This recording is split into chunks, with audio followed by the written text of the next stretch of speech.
Hello students! Today's video lecture number 3 is a short introduction to the series of second wave Afro-Eurasian civilizations that emerged roughly between the years 600 BCE and 600 CE. What makes these civilizations different from the earlier river valley civilizations we discussed in the last video lecture? Well, a couple of things. For one, they were larger, more complex, and in many ways more economically and technologically advanced. For another, they also interacted more often with other civilizations. It was during this era that we see the rise of many of the world's great religions and philosophies. Another difference is that many of these civilizations were considered empires. Before we go on, we need to understand what that word empire means. A textbook definition of empire is a group of states under the authority of a single ruler.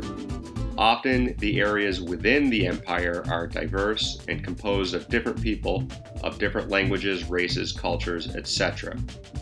What that means basically is that some group of people conquered other groups of people and brought them all under the same imperial government. The Roman Empire, for example, conquered and ruled other non-Roman people. We should also understand what the term Afro-Eurasia means. This one's easy. It refers to the giant land masses of Africa, Europe, and Asia. There were other civilizations emerging in the Americas and Australia at this time. However, in this part of the course, we're going to focus just on those that emerged in Afro-Eurasia. Another important thing to keep in mind was that there were many groups of people throughout the Afro-Eurasian world that were not part of these empires. Although they remained independent of the big empires, they nevertheless played a crucial role in history, as we will see later on in this course. Over the course of the next several video lectures, we will take a closer look at some of these empires. Some of these empires included the Persian Empire, which ruled much of the Middle East and present-day Turkey. The Persians fought a series of wars with the neighboring Greeks.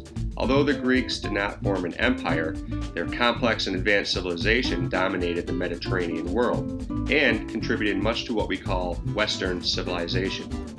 In East Asia, the short-lived Qin dynasty and subsequent Han dynasty unified much of China. And in South Asia, the Mauryan Empire and the Gupta Empire ruled much of present-day India. The mighty Roman Empire built a powerful imperial state that encompassed parts of Europe, Asia, and Africa.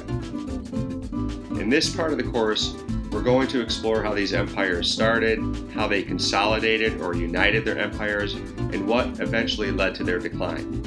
We will also take a look at some of their accomplishments and contributions to the development of mankind.